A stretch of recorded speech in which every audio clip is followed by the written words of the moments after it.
ይኖር ይሆን እንጃ ከኬጂ ጀምሮ በሁሉም ደረጃ በሁሉም ትምህርቶች የጋላክሲን ያክል አጋዥ መጽሐፍቶች እዚህ ላይ ነው ጉዱ የሚያጠግብ እንጀራ ከምጣዱ የሚያጠግብ መጽሐፍም ከሽፋኑ አይታችሁ መኑ መጽሐፍቱ ሽፋን ላይ ዓመተ ምህረት የለም ለምን ከተባለም ይህ ትልቅ ተቋም ነው ሽፋን ላይ ቀንጽፈን ለንግድሽ ቅድምድም ከዓለም አቀፉ ስታንዳርድ አንወርድም ማስረጃው ጋላክሲ ምስክሩ ኮሜት በጥንቃቄ እንጂ አንሰራም በስሜት የኮሜት ቡክ ሲሪስ ልጇ አጠገብ ካለ ብሻለብኝ ጠራ ከበደኝ ቀለለ ለምን ከተባለ ይህ ትልቅ ተቋም ነው ኮንግራ ተማሪ ፓወርም የኛ ነው ሜሪት ዲክሽነሪ ዝናውን ጠብቆ ገበያውን መሪ እኛን እንዲለዩ ከመጽሐፍቱ ጀርባ ይህን አርማ ካዩ ጭንቀት ገደል ገባ የአርማ ከሌለ ያስቴር ነጋ አይደለም አስቴር ነጋ አሳታሚ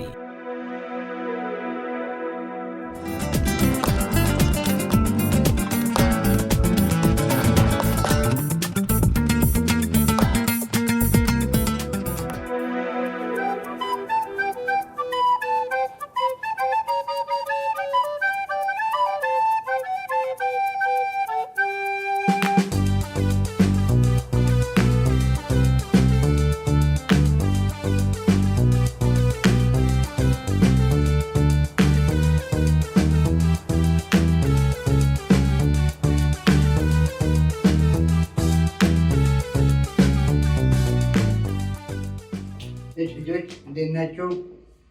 እንግዲህ ምዕራፍ 2 እንዴት ነው? ክፍልፋዮች እንዴት ጥሩ ነው? ጥሩ እየሰራችሁ ነው? የቤት ስራ በደንብ ተሰራ? እንግዲህ ይህ ምዕራፍ 2 ሶስተኛ ክፍለ ጊዜያችን ነው።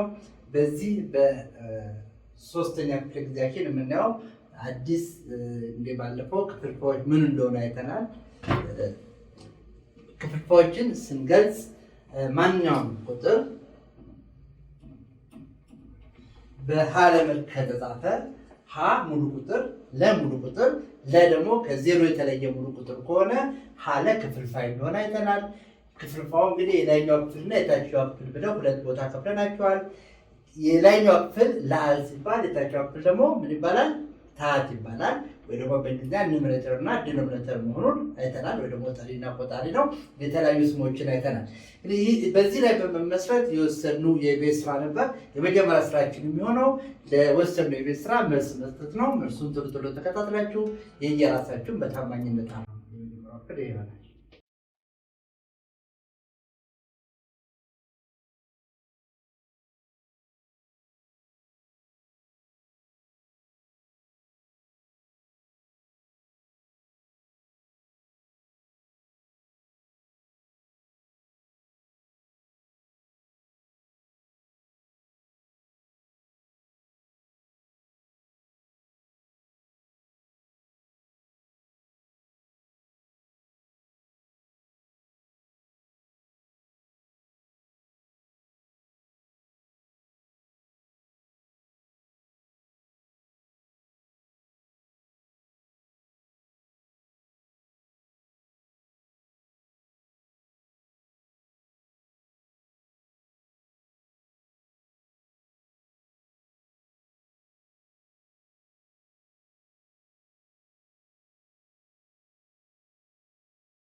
የቤት ስራ እንዴት ነበር? ጥሩ ነው?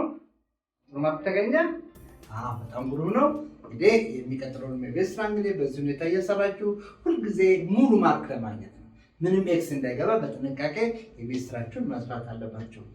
አሁን ወደ ዕለቱ ትምህርት ለመሄድ ሞቅ አድርገን የሂሳቡን ክፍለ ጊዜ እንግዲህ እንደነገርኳችሁ ሁልጊዜ ሂሳብን አሁን ቅልል አድርገን ነው የያዝነው። ክፍልፋዮች ምንድን ናቸው? ያየናቸው ነገሮች በጣም ቀላል ነው። 1/4 ምንድን ነው? አንድ ሙሉ ነገር 4 እኩል ቦታ ከተከፈለ በኋላ ከአራቱ አንዱን ስንወስድ 1/4 ይባላል። አንድ ሙሉ ነገር 3 እኩል ቦታ ከተከፈለ በኋላ ከ3ቱ ሁለቱን ብንወስድ ያን የተወሰደውን ክፍል በክፍልፋይ ስንገልጽ 2/3 ይባላል። 2/3 ላይ ምን አልየን? አንድ ክፍልፋይ 2/3 የሚባል ካለ የላይኛው ክፍል ሁለቱ የክፍልፋዩ ለአል ሲሆን የክፍልፋዩ መጠን ነው የሚገልጽልን። 3 ደግሞ የክፍልፋዩ ታህት ሲሆን አንዱ ሙሉ ነገር ስንት እኩል ቦታ እንደተከፈለ ይነግረናል። ስለዚህ አሁን እንግዲህ የልምምድ ጥያቄያችንም በዚህ ላይ የተመሰረተ ይሆናል። አብረን እንስራ። እሺ እንግዲህ እዚህ ላይ የምታዩት የክብ ስዕል አለ። የክቡ ምስል 3 እኩል ቦታ ተከፍሏል። 3 እኩል ቦታ ከተከፈለ በኋላ ከ3ቱ 2ቱ ተቀብቷል። ይህ የተቀባው ክፍል በክፍልፋይ ሲገለጽ ታምብሩም 2/3 ነው። እሺ በቀጣይ አንድ ሙሉ ነገር 3 እኩል ቦታ ተከፍሏል። ከ3 ውስጥ የተቀባው አንዱ ክፍል ነው። ስለዚህ በክፍልፋይ ሲገለጽ ስንት ሆነ? 1/3። በመቀጠል አንድ ሙሉ ነገር አንድ ክቡ 3 እኩል ቦታ ከተከፈለ በኋላ ከ3ቱ 3ቱም ተቀብቷል ወይ ደግሞ 3ቱም ተወስዷል። ስለዚህ ይህ የተቀባው ክፍል በክፍልፋይ ሲገለጽ ግን አስታውሱ ከ3ቱ 3ቱም ስለተቀባ ክፍልፋዩን ስንገልጸው 3/3 ነው። ይህ ማለት አንድ ሙሉ መሆኑን ባለፈው አይተናል። የሚቀጥለው ላይ እንግዲህ ለየት ያለው ነገር የሚቀጥለው ላይ ምንድነው? ስንት ክቦች ናቸው የሚታያቸው? 2 ክቦች ይታያሉ። እያንዳንዳቸው ስንት እኩል ቦታ ተከፍለዋል? እያንዳንዳቸው ስንት እኩል ቦታ ተከፍለዋል? እያንዳንዳቸው 3 እኩል ቦታ ተከፍለዋል። 3 እኩል ቦታ ከተከፈሉ እያንዳንዱ ቁራጭ ወደ እያንዳንዱ ክፍል ምን ይባላል? ሲሶ ወይ ደግሞ 1/3 እንደሚባል አይተናል። ሲሶ ወይ ደግሞ 1/3 እንደሚባል አይተናል። እንግዲህ እስቲ ስንት ሲሶ ተቀብተዋል? በዚህ ላይ ስንት ሲሶ ተቀብተዋል? እንግዲህ አንድ ሙሉ ነገር 3 ቦታ ተከፍሎ ከ3 ውስጥ 1 2 3 4ቱ ተቀብቷል። ስለዚህ ይህን በክፍልፋይ ስትገልጹ ምን ብላችሁ ነው? 4/3። አንዱ በሚቀጥለው በጥንቃቄ አስተውሉ። 2 ክቦች ይታያችኋል። እነዚህ 2 ክቦች እያንዳንዳቸው ስንት እኩል ቦታ ተከፍለዋል? ስንት እኩል ቦታ ተከፍለዋል? 3 እኩል ቦታ ተከፍለዋል። አሁን ስንቱ ተቀብቷል? ስንቱ ተቀብቷል? ከዚህ ስንቱ ተወስዷል? የቆጠራችሁ ነው። የመጀመሪያው ክብ ላይ 3 ይታያል። የሚቀጥለው ላይ ደግሞ 2 ይታያል። አጠቃላይ ስንት ቁራጮች ተቀብተዋል? 5 ቁራጮች ነው። ይህን የተቀባውን ክፍል በክፍልፋይ ስትገልጹት ምን ይሆናል? 5/3 ነው። 5 ነገሮች ናቸው የተቀቡት። ያንዳንዱ ነገር 3 እኩል ቦታ ተከፍሎ 5 ነገሮች ስለተቀቡ ይህን የተቀባውን ክፍል በክፍልፋይ ስትገልጹት 5/3 ነው። እንግዲህ እስቲ እስካሁን ያየናቸው ክፍልፋዮች በደንብ አስተውሉ። ያየናቸው ክፍልፋዮች እነማን ናቸው? 1/3፣ 2/3፣ 3/3። አምስቱ ክፍልፋይ ነው። እንግዲህ በዚህ በልምምድ ጥያቄያችሁ ውስጥ ያያችሁት እነዚህ 5 ክፍልፋዮች ናቸው። እንግዲህ ክፍልፋዮቹ በለመንገዳቸው ተመሳሳይ ክፍልፋዮች ናቸው። ለምን ተመሳሳይ? ታስባላችሁ። አሁን ምንድን ነው በዛሬው ክፍለ ጊዜ በጣም ትኩረት የምንሰጠው እንግዲህ ይህን እነዚህን ክፍልፋዮች በምታዩበት ጊዜ እስቲ ለአሎቻቸውን ለአል 1 ነው ታህት 3 ነው፣ ለአል 2 ነው ታህት 3 ነው፣ መጨረሻው ላይ ለአሉ 5 ነው ታህቱ ደግሞ 3 ነው። 5/3 ላይ ለአሉ 5 ነው ታህቱ 3 ነው። ኑሜሬተርና ዲኖሚኔተር በደንብ ለይተናል። በዛሬው ክፍለ ጊዜ የምንሰራው ዋና ነገር የክፍልፋዮችን ለአልና ታህት ማለት ክፍልፋይ ማለት በሃለ መልክ መጻፍ የሚችሉ ናቸው። ለ ከዜሮ የተለየ ሙሉ ቁጥር ነው፣ ሀ ሙሉ ቁጥር ነው። ስለዚህ እንደነዚህ አይነት ክፍልፋዮችን ለአልና ታህታቸውን በማወዳደር ክፍልፋዮችን 2 እኩል ቦታ እንከፍላቸዋለን። እነዚህ ምን ብለን ነው የምንከፍላቸው? የመጀመሪያው ህግኛ፣ ሁለተኛው ደግሞ 2 ቦታ እንከፍላቸዋለን ክፍልፋዮችን፣ ህገኛ ክፍልፋይና ህገወጥ ክፍልፋይ። ይህን ለመክፈል ምንድን ነው የምናስተውለው? አንድን ክፍልፋይ ህገኛ ክፍልፋይ ወይ ደግሞ በእንግሊዝኛ ምን ይባላል? ፕሮፐር ፍራክሽን። ህገወጥ ክፍልፋይ በእንግሊዝኛ ኢምፕሮፐር ፍራክሽን። እና አንድን ክፍልፋይ ህገወጥ ክፍልፋይ ነው ወይም ደግሞ ህገኛ ክፍልፋይ ነው ለማለት ሁልጊዜ የምናስተውለው የክፍልፋዩን ለአልና ታህት ነው። የክፍልፋዩን ለአልና ታህት በማወዳደር አንድን ክፍልፋይ ህገወጥ ክፍልፋይ ነው ወይ ደግሞ ህገኛ ክፍልፋይ ነው ማለት እንችላለን። መቼ ነው ይሄ ሊሆን የሚችለው ብንል ህገኛ ክፍልፋይ የሚባለው ለአሉ ከታህቱ ካነሰ ነው ማለት ሀ ያንሳል ከለ ከሆነ የላይኛው ከታችኛው ካነሰ ለምሳሌ እንደ 1/3፣ 2/3 የመሳሰሉት ክፍልፋዮች ለአላቸው ከታህታቸው የሚያንሱ ክፍልፋዮች ምን ይባላሉ? ህገኛ ክፍልፋዮች ይባላሉ። ህገወጥ ክፍልፋይ የሚባሉት ደግሞ ሀ ማለት የክፍልፋዩ ለዓል እና የክፍልፋዩ ታህት ሲወዳደሩ ይህ ሀ ከለ ከበለጠ ወይም ደግሞ እኩል ከሆነ ክፍልፋዩ ምን ይባላል? ህገወጥ ክፍልፋይ ይባላል። እንግዲህ አሁን እዚህ ላይ ቅድም ካየናቸው ክፍልፋዮች መካከል 3/3 ብንወስድ ለዓልና ታህቱ እኩል ስለሆነ ህገወጥ ክፍልፋይ ይባላል። 4/3 ለዓሉ ከታህቱ ስለሚበልጥ ህገወጥ ክፍልፋይ ይባላል። 5/3 ለዓሉ ከታህቱ ስለሚበልጥ ህገወጥ ክፍልፋይ ይባላል። ህገኛ ክፍልፋይና ህገወጥ ክፍልፋይ ለመለየት ዋናው መነሻ ነጥባቸው ምንድነው? የክፍልፋዩ ለዓልና ታህት ማስተዋል። ለዓሉ ከበለጠ ወይ ደግሞ እኩል ከሆነ ምን ይባላል? ህገወጥ ይባላል። ለዓሉ ካነሰ እንደነዚህ አይነት ከሆነ ክፍልፋዩ ህገኛ ክፍልፋይ ይባላል። እንግዲህ ህገወጥና ህገኛ ክፍልፋይ የሚባለውን በደንብ መለየት የመጀመሪያ ስራችን።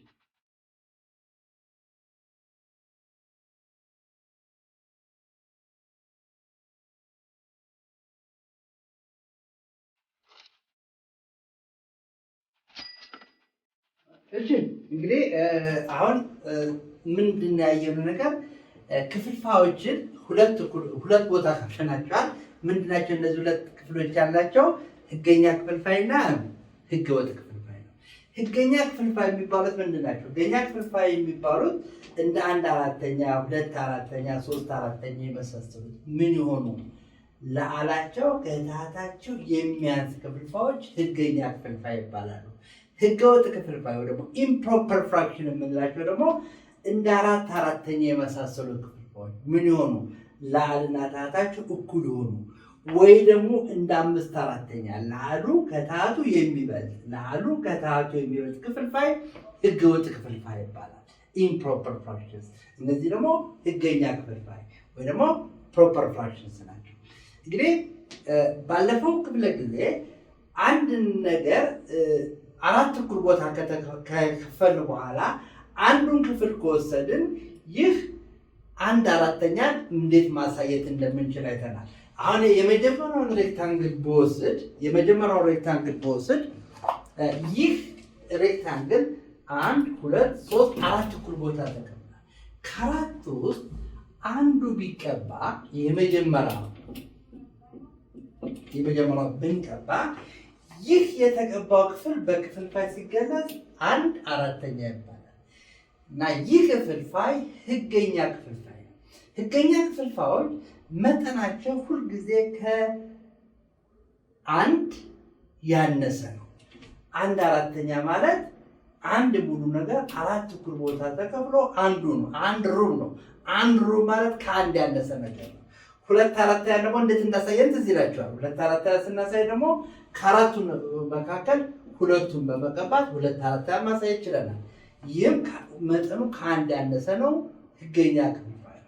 3/4 ለማሳየት ግን ከአራቱ ነገሮች መካከል ስንቱን ወሰድን? 3ቱን ወሰድን። 3/4 ማለት 3 ሩቦች 3 ኳርተርስ ማለት ነው። 3 ሩቦች ማለት መጠናቸው ከ1 ያልፋል እና እነዚህም ምንድናቸው? ህገኛ ክፍልፋዮች ናቸው።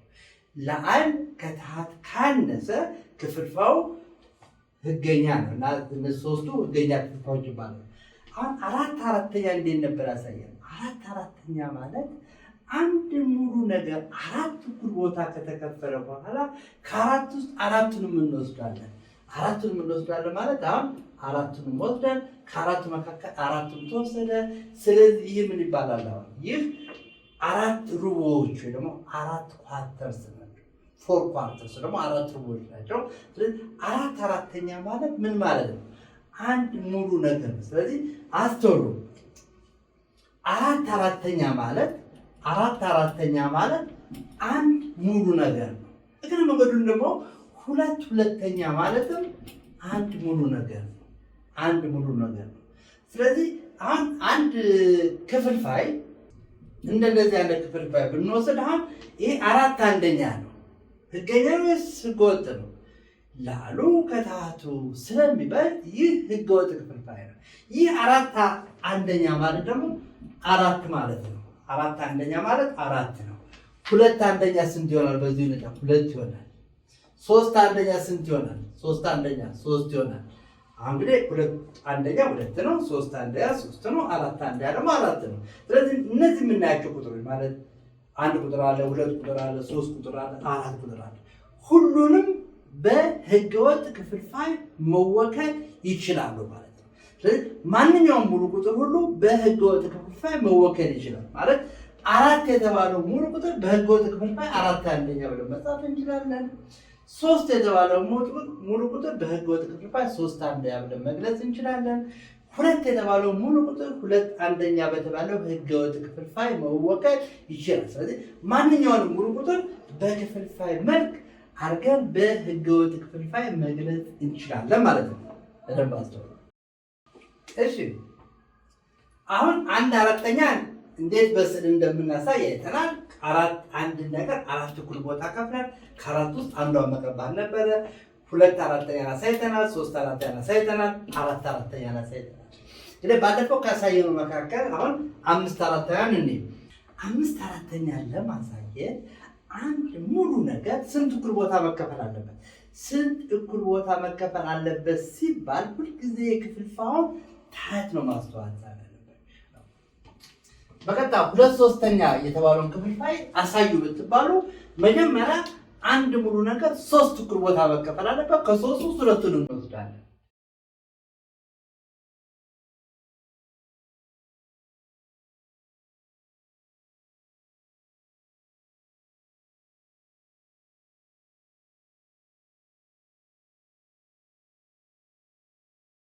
አሁን 5/4ኛ የተባለውን ክፍልፋይ ለማሳየት አንድ ሙሉ ነገር 4 እኩል ቦታ እንከፍለውና ከዛ ውስጥ ስንት እንፈልጋለን? ያው 3/4ኛ ላይ 3 ሩቦች ነበር የምንፈልገው። 2/4ኛ ላይ 2 ሩቦች 2 ኳርተርስ ነበር የምንፈልገው። 1/4ኛ ላይ ደግሞ 1 ኳርተር ነው፣ 1 ሩብ ነው የፈለግነው። ስለዚህ 5/4ኛ ላይ ስንት ሩቦች እንፈልጋለን? ስንት ሩቦች እንፈልጋለን? 5 ሩቦች እንፈልጋለን። 5/4ኛ ለማሳየት ስንት ሩቦች ያስፈልጉናል? 5 ሩቦች ያስፈልጉናል። አሁን እንዴት ነው የምናመለክተው? በስዕል እዚህ ጋር 1 ሩብ፣ እዚህ ጋር 2 ሩብ አለ፣ እዚህ ድረስ 3 ሩብ አለ፣ እዚህ ድረስ 4 ሩብ አሳይተናል። ስለዚህ 5ኛውን ሩብ ለማሳየት 2ኛ ሙሉ ነገር ያስፈልገናል። ይህን 2ኛ ሙሉ ነገርም ልክ በዚህ ታች መሰረት 4 እኩል ቦታ ከከፈልን በኋላ ከ4ቱ እዚህ ጋር 4 ሩብ አግኝተናል። ይህ 5ኛ ሩብ ሆነ ማለት ነው። ይህ 5ኛ ሩብ ሆነ። እስከዚህ 1 2 3 4 ሩቦች አሉ። እያንዳንዷ ክፍልፋይ ሩብ ነች። እዚህ ጋር 4 ሩብ አለ። ይህ 5ኛው ሩብ ነው። ስለዚህ ይህ ስዕል እንዳጠቃላይ የሚያሳየው 5/4ኛ ነው። ላሉ 5 ነው፣ ታቱ 4 ነው። ህገወጥ ክፍልፋይ ነው እና ህገወጥ ክፍልፋዮችን ለማሳየት ሁልጊዜ ከአንድ በላይ ሙሉ ነገር ያስፈልገናል። አንድ ሙሉ ነገር ወይ ከአንድ በላይ ሙሉ ነገር፣ ምክንያቱም እኩል ይሆናልን ያው ወደ ህገወጥ ክፍልፋይ ስለሚወስደን ማለት ነው። ስለዚህ እንግዲህ 5/4ኛን በዚህ መንገድ እናሳያለን። 5/4ኛ ምን ይመስላል? እስቲ ነው እንግዲህ እዚህ ጋር 1 2 3 4 አንድ ሙሉ ነገር አለ። አንድ ሙሉ ነገር አለ። እዚህ ጋር ደግሞ 1 ሩብ አለ። እዚህ ጋር አንድ ሙሉ ነገር አለ። እዚህ ላይ ደግሞ 1 ሩብ አለ። ስለዚህ 5/4ኛ ማለት አንድ ሙሉ ነገርና 1 ሩብ ማለት ነው። ስለዚህ ይሄንን እንግዲህ እንዴት አድርገን መጻፍ እንችላለን? በሂሳብ 1 ሙሉ 1/4ኛ ብለን መጻፍ እንችላለን። ስለዚህ 5/4ኛ የተባለው ህገወጥ ክፍልፋይ ማለት አንድ ሙሉ ነገር ማለት 4 ሩቦች እና ሌላ ተጨማሪ 1 ሩብ ስላለው 1 እና 1/4ኛ ነው። 1 ማለት አስተውሉ 4/4ኛ ወይ ደግሞ 4 ሩቦች ማለት ነው። ስለዚህ 5/4ኛ ማለት 1 ሙሉ 1/4ኛ ነው እና እግረ መንገዱ ምንድን ያየነው አሁን 5/4ኛ የተባለውን ህገወጥ ክፍልፋይ በዚህ መንገድ ስንወክለው 2 ነገሮችን እናያለን። ምንድን ነው የምናየው? እዚህ ጋር 1 የተባለችው ምንድን ነች? ሙሉ ቁጥር ነች። 1 ሙሉ ቁጥር ነች። 1/4ኛ ደግሞ ክፍልፋይ ነው። አሁን ሙሉ ቁጥርና ክፍልፋይ አብሮ ምን ሆኑ? ተደባለቁ፣ አብሮ ተቀላቀሉ። ስለዚህ እንደዚህ አይነት ቁጥሮች አንድ ሙሉ አንድ አራተኛ የተባለ ቁጥር ምን ይባላል? ድብልቅ ቁጥር ወይ ደግሞ ቅልቅል ቁጥር። በእንግሊዝኛ ሚክስድ ፍራክሽን ነው፣ ሚክስድ ነምበር እንላቸዋለን። ይሄ ድብልቅ ቁጥር ወይ ቅልቅል ቁጥር ወይ ደግሞ ድብልቅ ክፍልፋይ ወይ ቅልቅል ክፍልፋይ ማለት እንችላለን። ዋናው ምንድን ቅልቅል ያለው ምንድነው? ሙሉ ቁጥርና ክፍልፋይ አብሮ በመጻፋቸው ነው። ስለዚህ እንግዲህ 5/4 የተባለው ምንድነው? ህገወጥ ክፍልፋይ ነው። ይህን ህገወጥ ክፍልፋይ ምን ብለን ሰየሙ? አንድ ሙሉ አንድ አራተኛ ብለን ሰየሙ።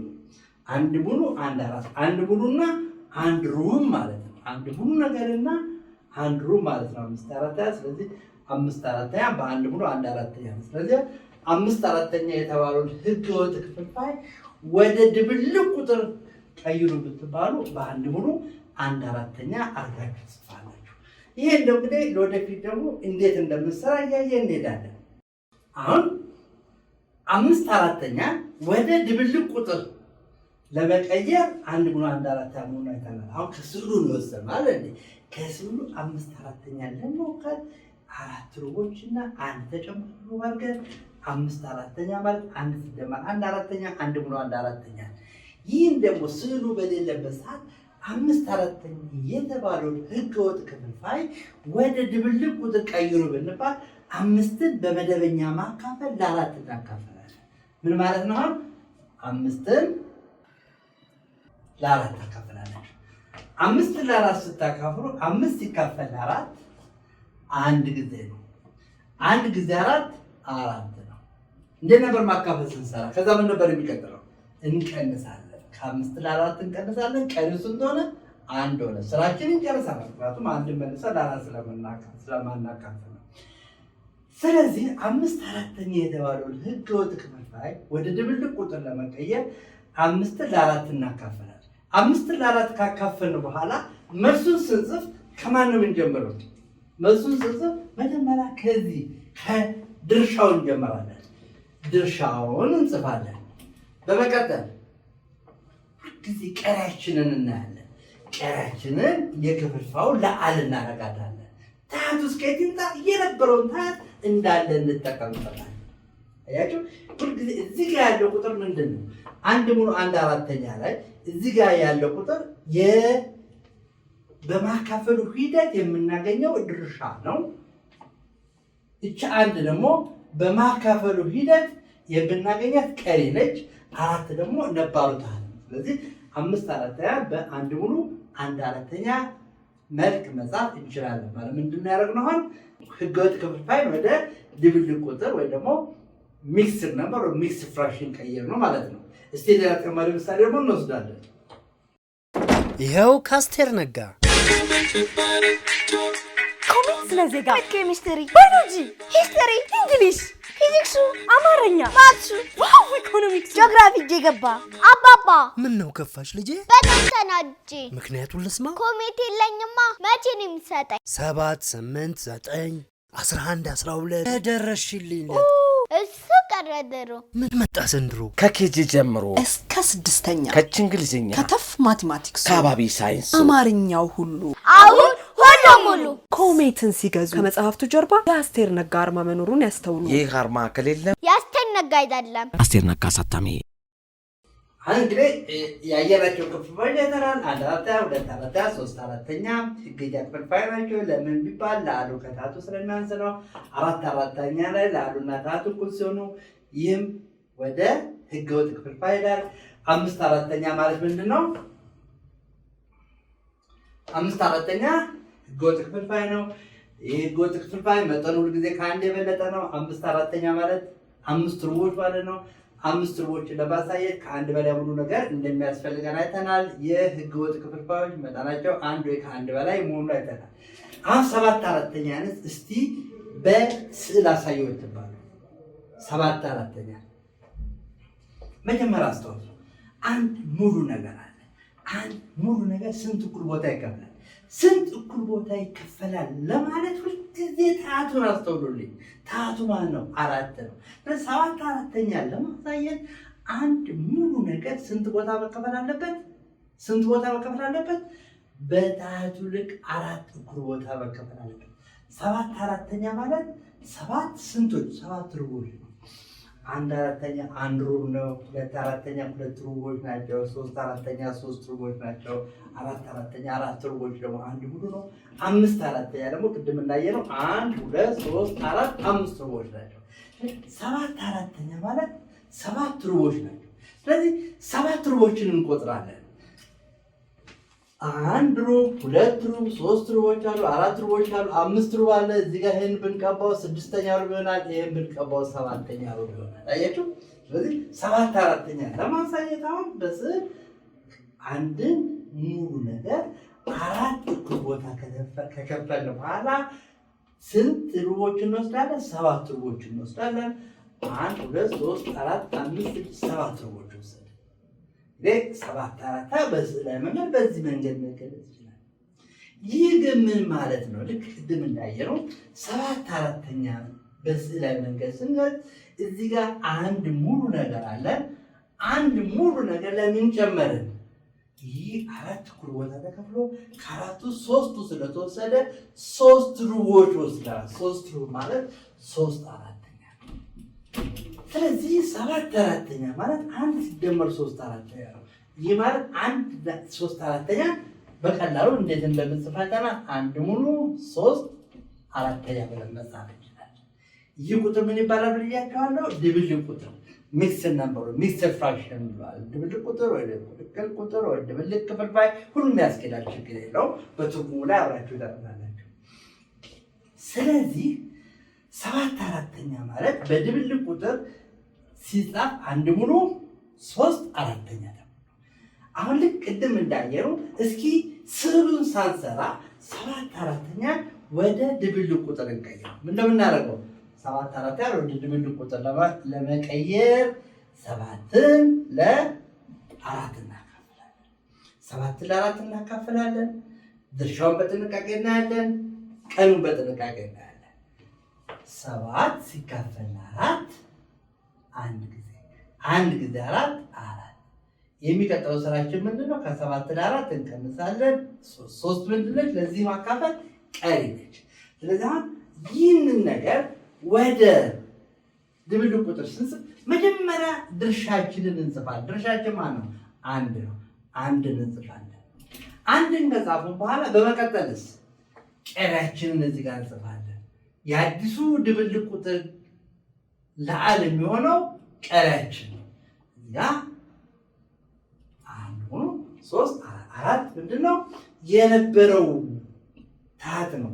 አሁን መልሶ ታህት ነው። ስለዚህ 7/4 ማለት 1 ሙሉ 3/4 መሆኑን አይተናል። ይህን ለመቀየር ደግሞ በዚህ መንገድ ነው። አሁን መልሰን ወደ ድብልቅ ቁጥር ለመቀየር 1 ሙሉ 3/4 ድብልቅ ቁጥር ነው።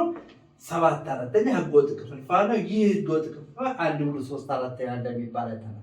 ይህም መልሰን ደግሞ ወደ ህገወጥ ክፍልፋይ ለመቀየር ድብልቅ ቁጥሩን ወደ ህገወጥ ክፍልፋይ ለመቀየር አሁን ዋናው ታህቱ 4 ነው።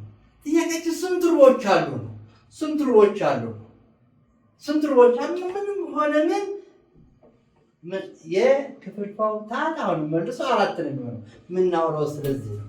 ስለዚህ 1ን በ4 እናበዛለን። ስንት ሩቦች እንዳለን 1 ጊዜ 4 4 ነው። 4 ሩቦች ነበሩን እዚህ ጋር እንደገና 3 ስንጨምርበት ስንት ነው? 4 እና 3 7 ሩቦች። እንደው ያደረኩት ይኸው 1ን በ4 አባዛው፣ እችን 1 በ4 አባዛው፣ ውጤቱ ላይ 3 ደምሩ። ይህ ማለት 1 ጊዜ 4 4 4 እና 3 7 7 4 አስተዋላችሁ ያደረግነው ያገኘውን ሙሉ ቁጥር በነባሩ ታህት አባዛን፣ እላው ላይ 3ን ደመር፣ ከዛ ታህቱ እንዳለ ተቀመጠ ማለት ነው። ስለዚህ በቀላሉ ምን እያደረግን ነው? አሁን ይሄን ህገወጥ ክፍልፋይ ወደ ድብልቅ ቁጥር ቀየርነው። ከድብልቅ ቁጥር ደግሞ መልሰን ወደ ህገወጥ ክፍልፋይ ሁልጊዜ በአሰራር ላይ በተለይ ወደ ክፍልፋዮች ስሌት በምንሄድበት ጊዜ እነዚህ ነገሮች በጣም አስፈላጊ ናቸው። ተጨማሪ ምሳሌዎችን በመውሰድ ደግሞ በጣም ግልጽ እናደርጋለን። ቀለል ያላችሁ ረጋ ብላችሁ ሂሳብን እየወደዳችሁ እያፈቀራችሁ እያደነቃችሁ እንድትሄዱ ነው።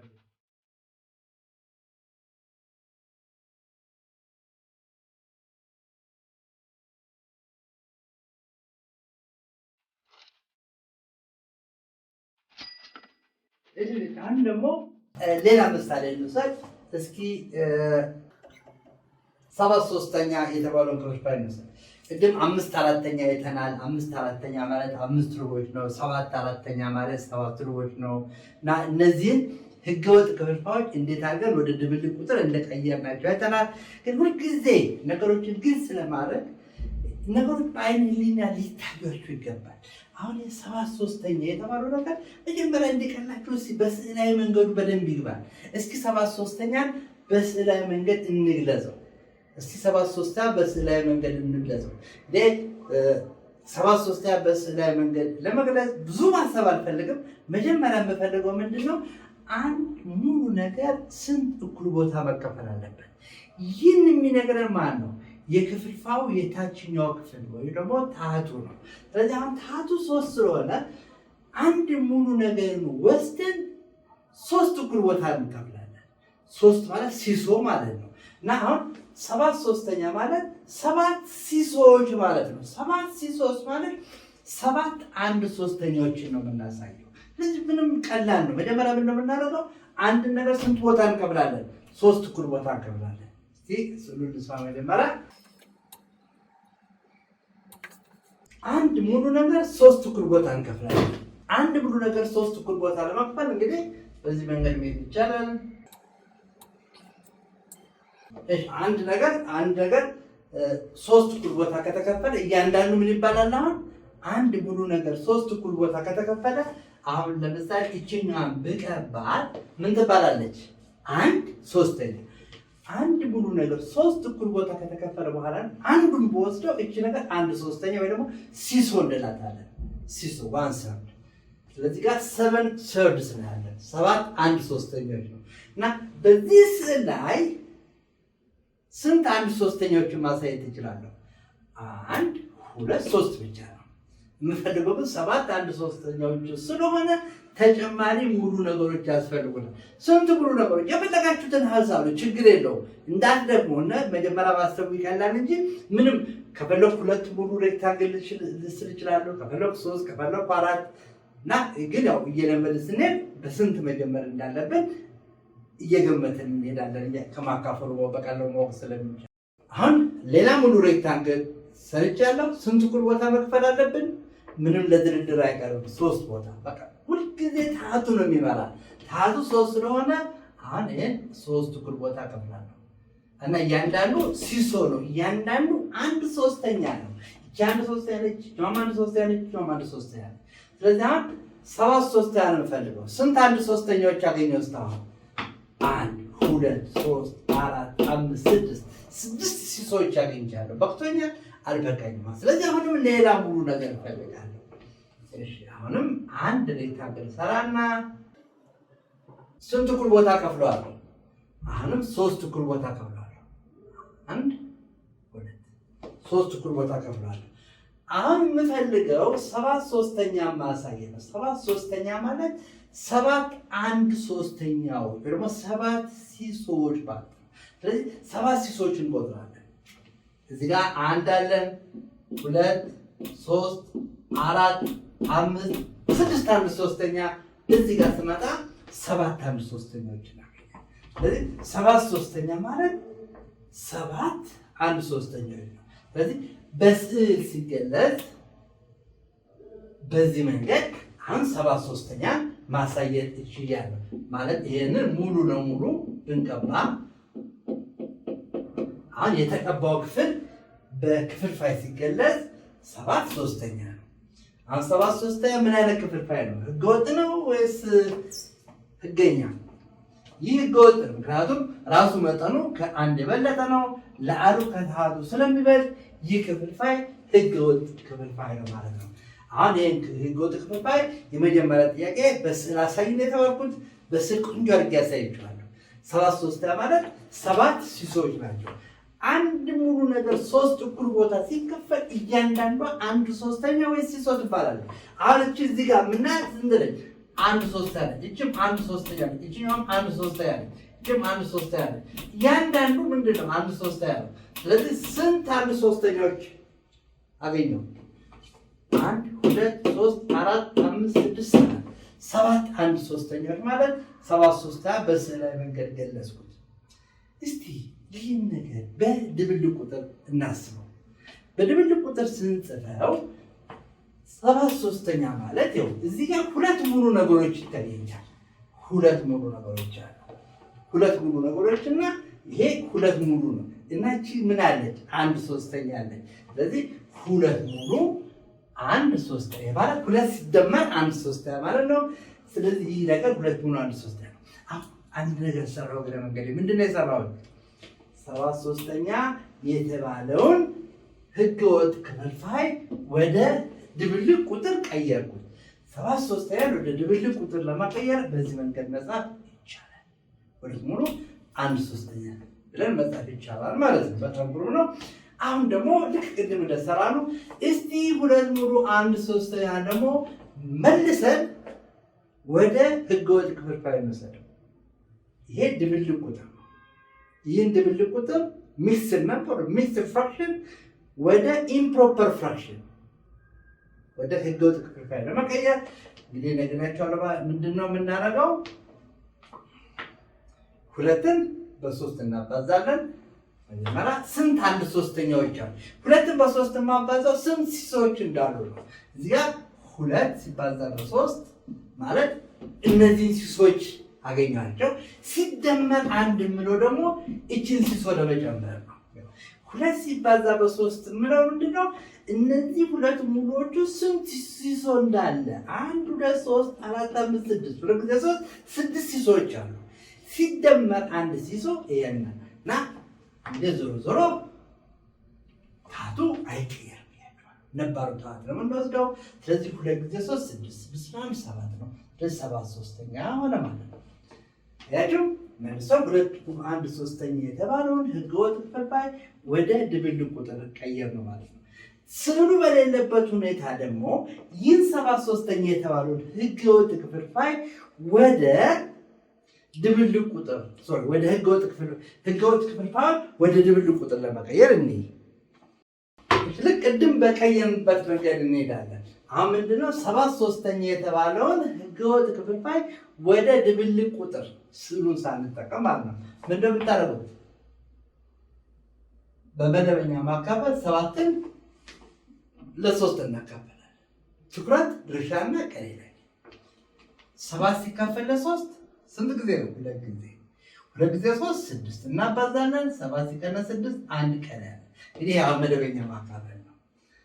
አሁን 7/3 ወደ ድብልቅ ቁጥር ለመጻፍ ሁልጊዜ መጀመሪያ የምንወስደው ማንን ነው? ያገኘኑን ድርሻ ሁለት ቁጥር እንወስዳለን። ነባሩ ድርሻ ሁለት ቁጥር እንወስዳለን። ከዛ በኋላ ቀሪያችን አንድ ነች። አንድን ከላይ እናደርጋለን። ለታቱ አንጨነቅም፣ ምክንያቱም ነባሩን ታህት 3 ነው የምንወስደው።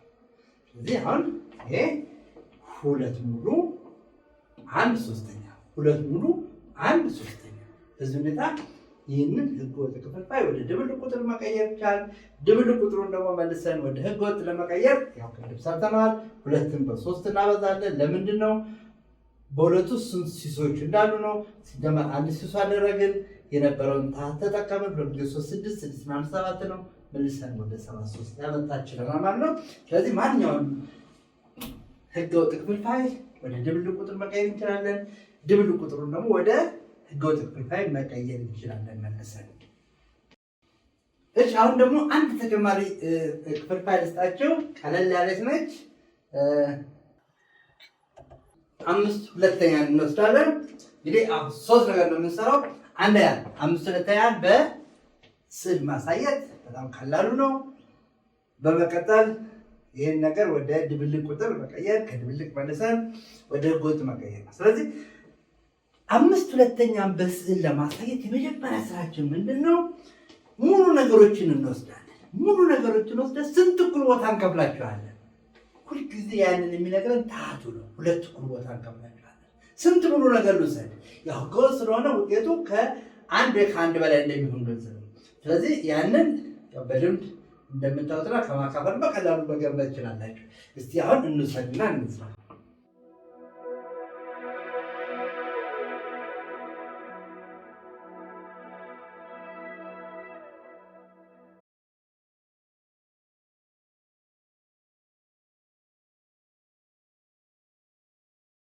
እሺ አንድ ስለዚህ ሶስት ሙሉ ነገሮችን ወስጃለሁ። አሁን ዓላማዬ ምንድነው? 5/2 የተባለውን ህገወጥ ክፍልፋይ በስዕል ማሳየት ነው። ስለዚህ 5/2 ለማሳየት አንድ ሙሉ ነገር ስንት ቦታ ይከፈላል? በታቱ ላይ በመመስረት ሁለት እኩል ቦታ ይከፈላል። ሁለት ቦታ ልከፍለው ነው። ተስማማል? ከፈልኩት። ይሄኛውንም ሁለት ቦታ ከፈልኩት። ይሄኛውንም ሁለት ቦታ ከፈልኩት። ሌላ አራተኛም አምስተኛ ሬክታንግል ብስል ችግር የለንም። የምንቆምበት ቦታ ላይ እንቆማለን። መጨመር ካለብንም እንጨምራለን።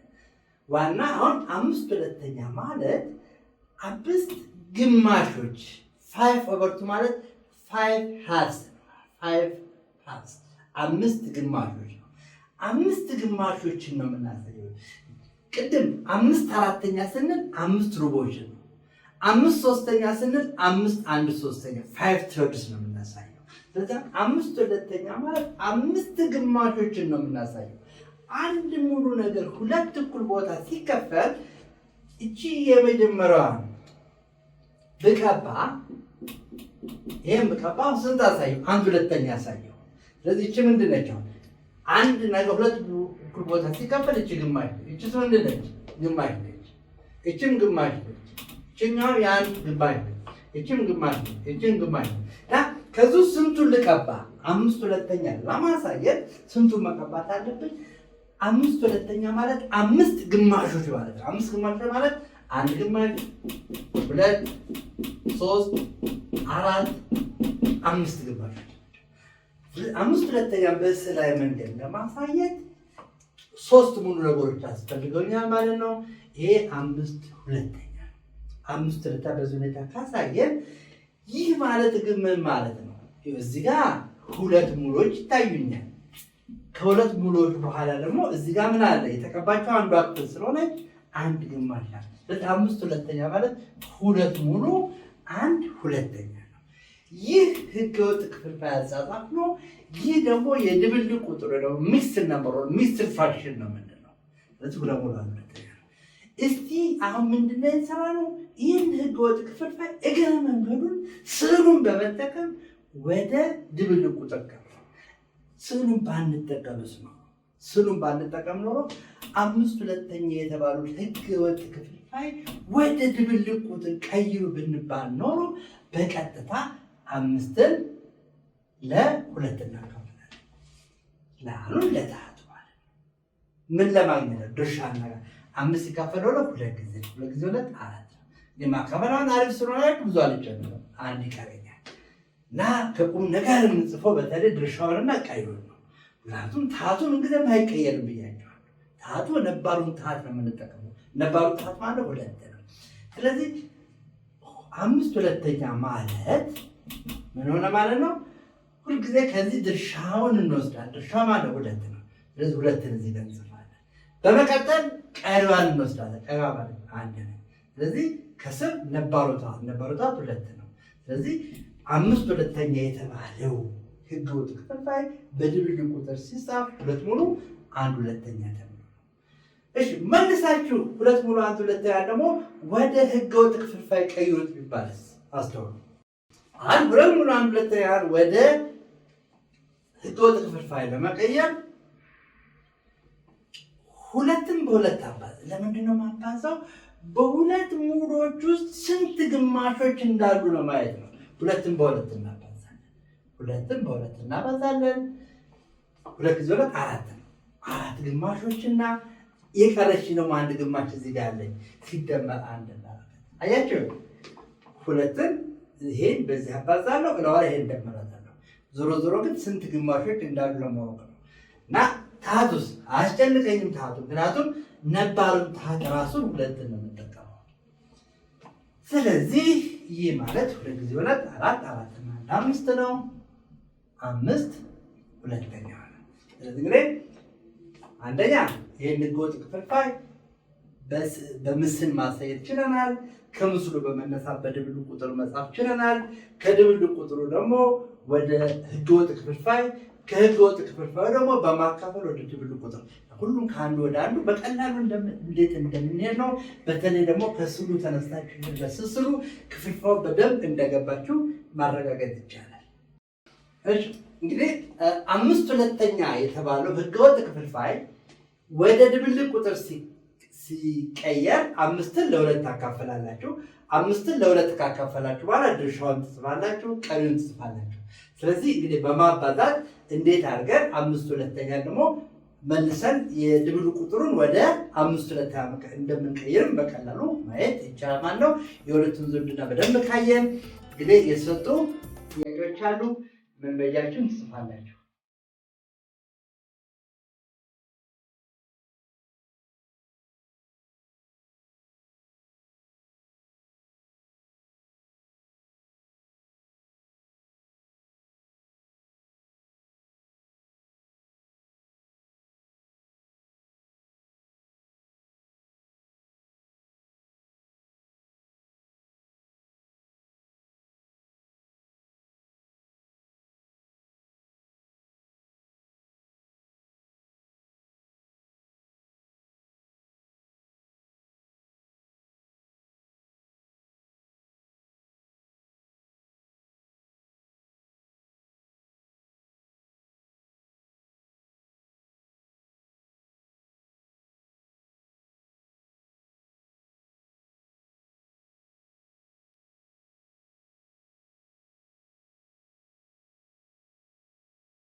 እሺ እንግዲህ መልመጃዎቹ 2.3 መልመጃ 2.3 ማለት የምዕራፍ 2 ሶስተኛ መልመጃ ነው።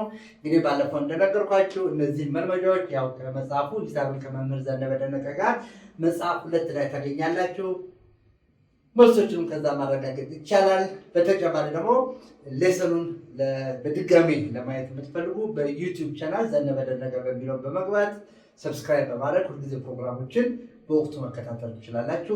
አብራችሁ ስለነበራችሁ አመሰግናለሁ። ፓወር ፕሮብሌም ሶልቨር ቡክስ ከአስቴር ነጋ ሳታሚ ቺርስ። ይኸውና ፓወር በየአይነቱ ለ78 ፓወር ነው ጉልበቱ፣ ለ9 ለ10 ፓወር ነው ፓወሩ፣ ለ11 ለ12 ፓወር ደረሰለት በተማሪ አይምሮ ፓወር ተጨምሮ ሲያጠኑ ደስ ይላል፣ ሲፈተኑም ቀላል ፓወር ምን ተስኖ ግልጥልጥ ያለ ኖት በደንብ የተብራራ ጥራቱ የሚያኮራ ጠንቀቅ ያለ ስራ ከዚህ መጽሐፍ ጋር ልጆን ያገናኙ ልክ እንደተመኙ በፓወር ታግዞ ወደ ኮሌጅ ጉዞ ፓወር ፕሮብሌም ሶልቨር ከአስቴር ነጋ ሳታሚ ስልክ 0955 27 27 27